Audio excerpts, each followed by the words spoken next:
Welcome to the Hunt Fish Travel Podcast. I am your hostess with the mostest, Carrie Z.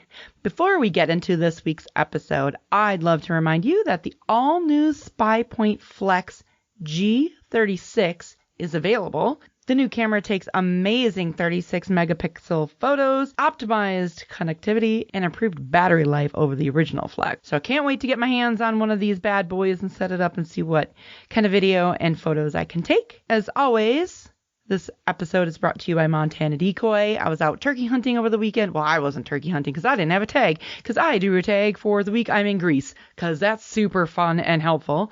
But we were trying to get Aaron his first turkey. So we were tromping around in western Wisconsin, had zero luck, but I was having fun setting up those Montana Decoys. God, they're beautiful and they're perfect and they're so easy to transport.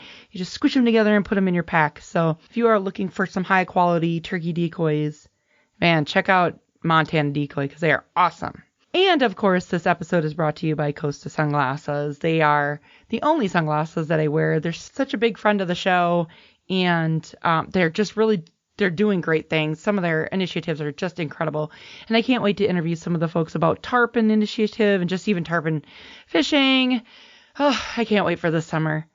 I'm excited to go to Greece, but I'll be glad to get back too because I love podcasting and I'm totally in podcasting mode. So, anywho, if you haven't yet, check out the Hunt Fish Travel Podcast Facebook page. I'll be posting some stuff from Greece there. It's a travel conference that I'm attending, and we're able to take my mom along, too. We were supposed to take her for her 70th birthday, and then the pandemic hit, so that put the kibosh and everything. We were going to do like an Alaskan cruise or something. But then when the Travel Blogger and Exchange Conference in Greece came up, I was like, hey, Ma, you want to go to Greece? She was like, hey, Carrie, yeah. So we're kind of doing a 70th 2.0 birthday celebration for her 3 years later. But I feel really blessed that she's able to come with me, and I'm excited about the conference. So stay tuned for some episodes about that. I have so many episodes recorded, and I'm waiting on them to be edited from the editor so I can get these out to you. So many great episodes. This week's episode is going to be a two-parter because it went really, really long because he was a great guy to interview. We're talking hunting in Africa, which has so many different facets, so many questions answered, and I hope you enjoy part 1 and part 2. If you have any questions, hit me up on Twitter, Hunt Fish Travel, or Facebook or Instagram or something like that, and we'll get the questions over to him, or maybe we'll just do a follow-up episode. So, enjoy. Here is part 1 of the interview with Dan Murff, a representative from Wintershoek Safaris in South Africa, and we are talking about hunting in South Africa. So enjoy this part 1, and don't forget to listen to part 2 as well. This company, once again, as an agent, which means I would go out and do marketing. I would promote the hunts. I would promote Johnny at that time and his hunts, and just try and create as much excitement and interest, for somebody, a first-time hunter, even an experienced hunter in Africa, to come over and hunt with us. Okay. And then once we combined with Yvonne and established this other company, Winterhoek, I started moving around more in the country with my keep the lights on job, which was with a company and in the food industry. And now that's I'm still working for them, but it's slowed down, and I've got more time to spend back in the hunting industry, and that's where I really thrive and enjoy my. If you want to talk about free time and extra hours in a week, that's where I come in. Is finding those hours for me to promote and work with Wintershoek Safaris. Gotcha. This past February, I was invited to come up. Come up and work. Excuse me. That's okay. To join them in the booth at the Safari Club International Convention, which was in Nashville at the convention center. And we had a great time, great show. We were constantly busy talking to potential clients, to current clients, to old friends, and making new friends. And one of our old slogans with the company used to be, come as a client, leave as a friend. And, that's just kind of our mentality and our thought process is you come in, you hunt with us, you have a great time, you enjoy the things that Wintershoek can offer, and make it a lifetime experience. And we establish a friendship, with our clients, and the clients establish a friendship, not only with their PH, and by the way, PH stands for professional hunter, but they also, establish friendships with the ranch or the lodge manager, or the lodge. I call her the lodge mom, because she's in charge of everything that goes on in the hunting lodges. That goes from laundry to, the food, the daily cleaning, and et cetera. Anything that has to do with the lodge, she's in charge of. So, we just establish friendships and long-term friendships, with those people that's involved with Wintershoek. I mean, it's just our heart is to provide for the clients and to become friends with them. So when we're at these shows, we're always entertaining and talking and shaking hands and hugging, and in some cases kissing. The French kiss. So,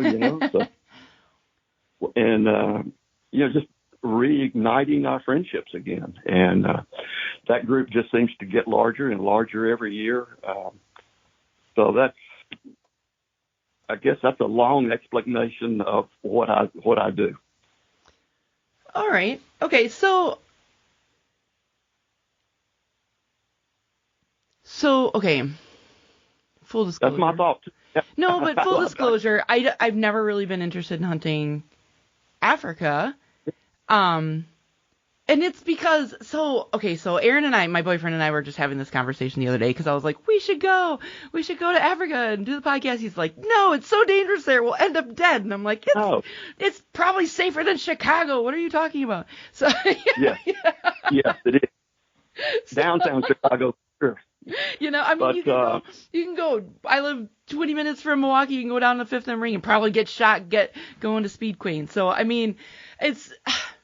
Let's address that first, because I do think that there is an overarching feeling that Africa is very dangerous, and a lot of people it could be a deterrent. So can we address them? Because I mean, it is a high crime rate. You guys have a lot of people getting shot a lot. So. Well, I agree with you, and I don't want to point out any one particular city here in the United States, but like you can go even to my hometown right now. If you go in the wrong part of the town at the wrong time of the day, you stand a very excellent opportunity of being shot. I'm not going to say that's not right in Africa, but in some parts of Africa, you wouldn't want to be in Africa after daylight. In some parts of the United States, you don't want to be in that part of the city, after dark either. Right. The way our trips work is very safe and very efficient. So let's just take, I've got a trip coming up in June of this year, and I'm taking a local family. The youngest, I think, is a 6-year-old girl. The next is maybe like a sophomore in high school, and the oldest is a senior in high school. And we're going to be using him, the senior that's in high school, as a graduation gift from high school. And it's real life. This is not a makeup story. This is real life. So we will leave from our hometown and we'll fly to Atlanta. Okay. There'll be about a 5-hour layover in Atlanta. We'll board a Delta flight that leaves at 9 50 Wednesday night, going to Johannesburg. We land there about 7 o'clock in the morning. Because of the time differences and zones, I think there's 6 different time zones that we cross, but it's a 15-and-a-half-hour flight. So we'll land there. We'll collect our bags. At that point, we'll go. The local police department has a kiosk there in the airport. We'll go to the kiosk, and the Delta employees will bring our guns to the kiosk. In the meantime, no less than 60 days prior to our arrival, we will have all of our firearm applications filled out, completed, and we send it to a guest house there in Johannesburg. It's called the African Sky Guest House, and they take care of all the paperwork, all the necessary required visa. It's really not a visa. It's more of a letter of invitation. And then the application is submitted to the police department by them, and then we get a permit, and they will meet us at the kiosk with that permit to collect our guns. So we have an employee from African Sky Guest House that's with us from the time that we step off the plane, basically, and collect our luggage until we are escorted to the lodge there in Johannesburg. It's about 5 minutes from the airport. Our bags are brought into the lounge there. We're met by the management team there. We're assigned our rooms, and they take our meal order. At that point, I usually go back to the room that I've been assigned, and I take a quick shower because I've been on a plane. You can get a little bit of sleep, but it's not a good restful sleep, if you know what I mean, for 15-and-a-half hours. So I freshen up, go back, and then by that time, they're almost ready, to serve the meal. They give us an opportunity of a pork dinner, a fish dinner, or a beef dinner. And it'll have all the fixings, potatoes, vegetables, fresh vegetables, green salads, appetizer of some sort. It's usually a local appetizer to start getting, used to the African food, which is a whole lot like the American food, by the way. So it's a little bit different, but not much. Then we sit down for a dinner. After dinner, there's a dessert of many choices. After that, we usually go out and sit around a campfire. And that's part of, I guess, a safari is being around the campfire, getting to know the people, maybe having an adult drink, if that's your choice, and getting to know the people you're going to be spending the next week with. After that, you can go to bed at any time you want. We get up the next morning. The breakfast is usually served around 7. It's a buffet type deal with, specially ordered eggs of your choice, or pancakes or waffles. So it's, kind of a specialty buffet as it's served. Then we're escorted back to the airport for a 9:15 departure. We fly down to Kimberley, and that's where the professional hunters and we start engaging, with the hunt itself. So the first night in country is just with the African Sky Guest House, and that's just overnight because there's no flights, from the time that we land until the next morning at 9:15. So it's a regional jet. We fly down to Kimberley, and they meet us there. They collect our luggage. We jump in one of their vehicles. Depending on the size of the group, it could be anything from a company van to the professional hunter's private hunting truck. And those are usually Land Rovers, Land Cruisers with the backs off and, just a bench across the back part, padded seat, because that's where you're going to spend most of your day is on that bench riding around. But we'll get to that in just a second. We get to the lodge. They bring our luggage in for a welcoming ceremony, and that's usually a liqueur of the local territory that we'll be in. depending on the lodge, our largest lodge is the Career Kloof Lodge. It's 103,000 acres. There's no cross fences in there. It's just open range type hunting area. But it was a sheep farm back in the days, early 1900s and et cetera. And the owner, Yvonne, bought this ranch. I believe he bought it, I'm not sure, maybe 2008-ish. And tore the old buildings down, modernized the lodge. But there is one iconic tower, it's a bell tower.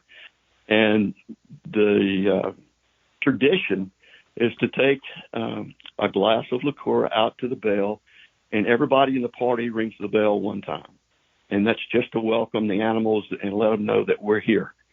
And, it's kind of a funny tradition, but, it's still something that we do at the lodge. And that's one of the lodge manager has been there for a long time, Gideon. And so he kind of insists on us doing that, which is okay. I mean, it's a tradition, and yeah, everybody gets a picture or a video, and we can video anybody's hunt, for, that you'll have a copy of your hunt for the rest of your life. And it's usually put on a USB drive, and you can play it on your own computer at any time. But, we'll get to that, a little bit later too. But after that, I mean, you can tell already you're with an employee of either African Sky Guest House or the Wintershoek Safaris from the time you land on the ground until you depart going back home.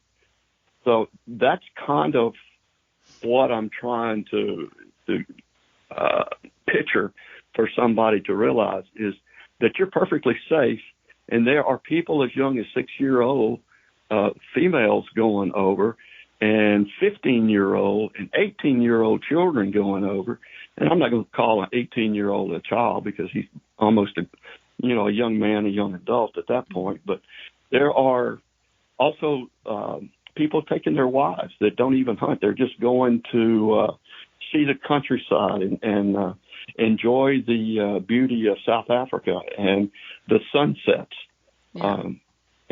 I think I forgot to mention at the African Sky Guest House, there's 24-hour security, and it is a secure area. There's a brick wall with security on the top of the wall. I mean, somebody'd have to really want to get in there to climb the wall, but there's also 24-hour security. It's a vegetational type with big flower bushes and trees, and I mean, you can walk from the fire pit to your room and pass 4 or 5 people, and you'd never see them. I mean, that's just how well that they blend in, and it's for our security and their security as well, and for the building security. But security in South Africa is 100% secure.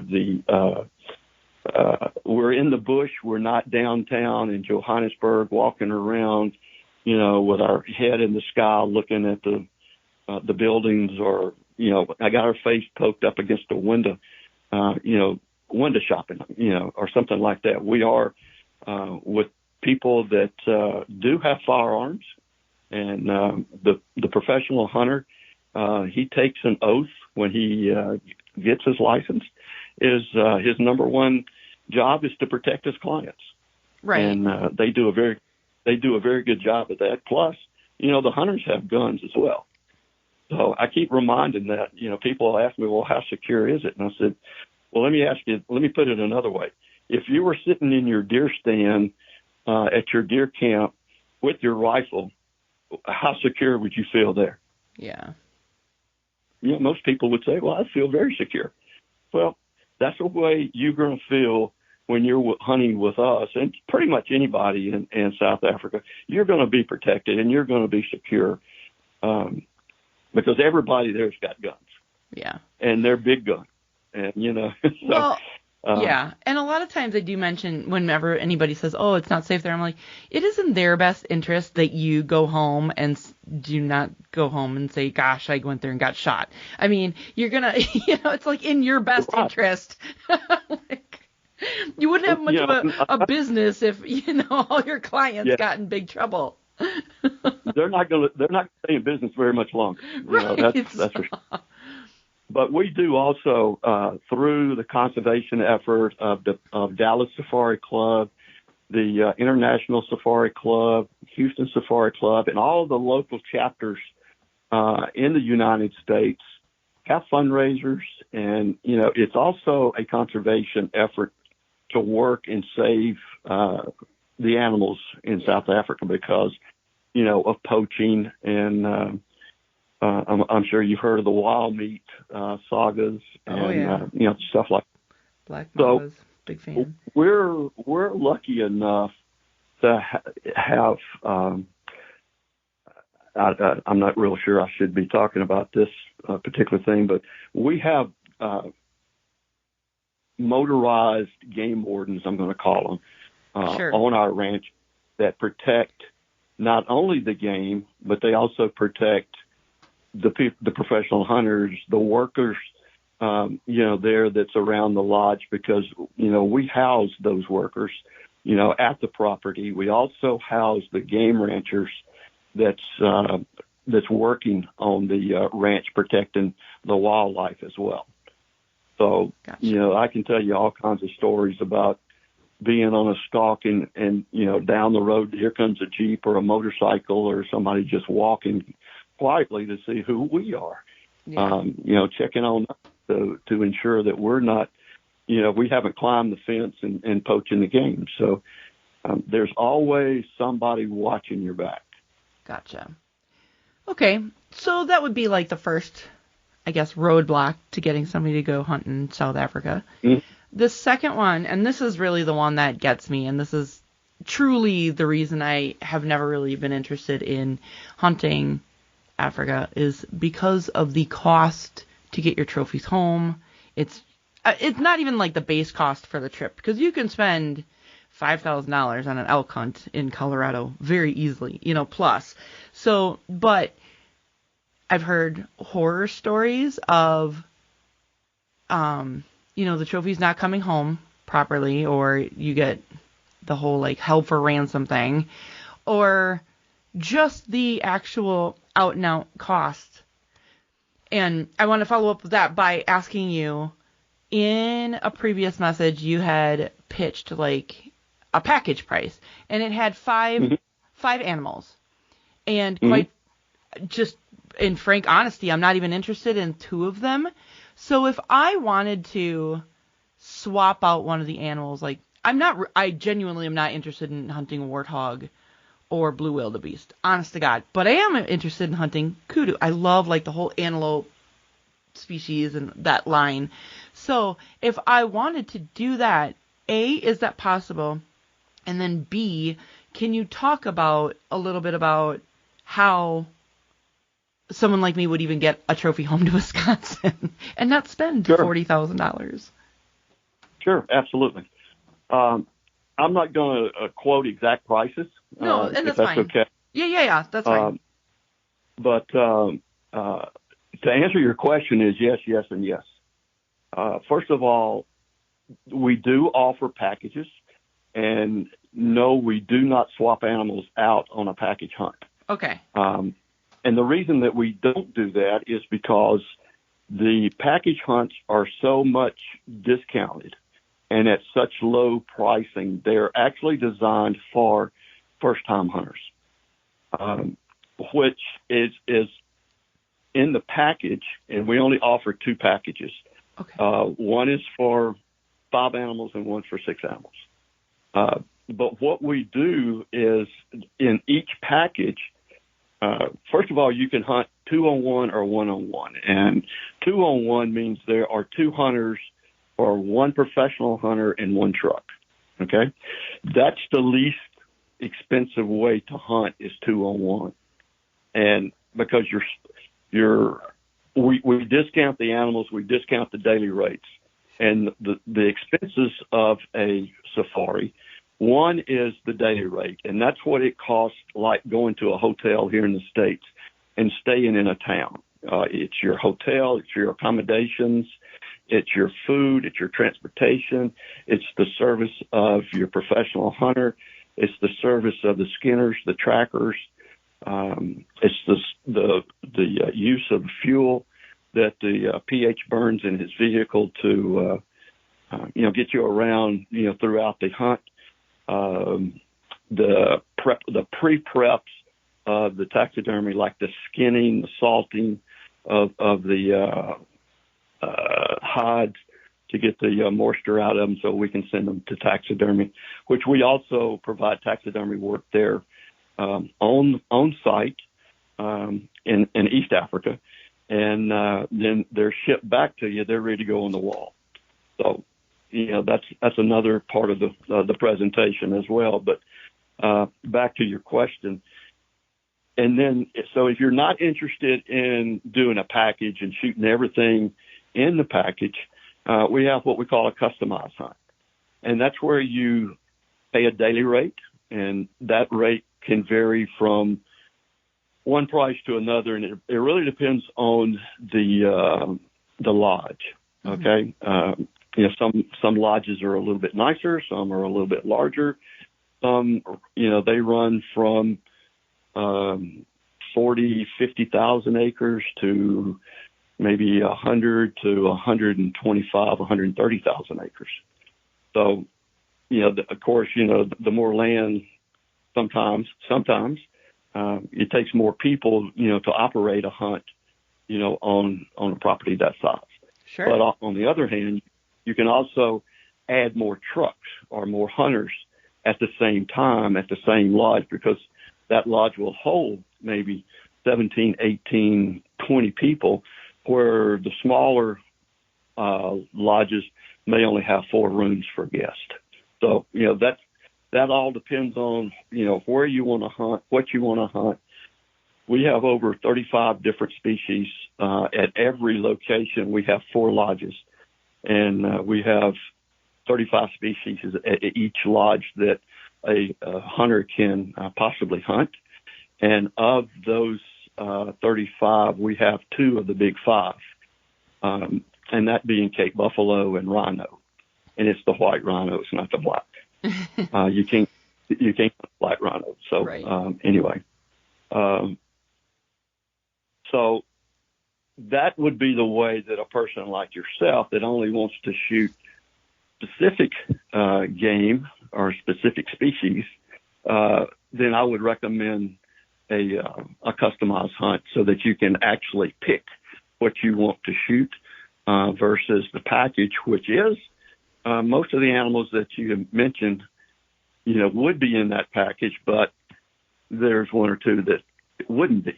So sure. You can justify it by either just giving up those low priced trophy fees on the package, and that package is all inclusive of what I just mentioned, or the customizes is like a la carte. You just add to it, what you want to shoot, and different people have different interests. Sure. Obviously, the kudu is definitely one of the most sought after game species over there, and we have some good ones too. So awesome. Oh yeah, and they're fun to hunt too. They're usually up in the got the hiccups now. Up in the hills, and so you kind of get high and you get to look out over some of the valleys and the crevasses, and South Africa is just beautiful no matter where you are. You could be out on the patio at night around the campfire after dinner, and on a clear night you can see just about the whole Milky Way galaxy, and the Eastern Star and the Northern Star and all these stars that the the house lady knows about. And I just sit there in awe, because I'm not really an astronomer by any chance of mine, but I get amazed, and just hearing the stories from the professional hunters about different clients that come over, and they'll either threes on a charge of a Cape buffalo, and then he has to step up and shoot the trophy for him, it's just hysterical sometimes to hear some of the stories that they come up with. That's cool.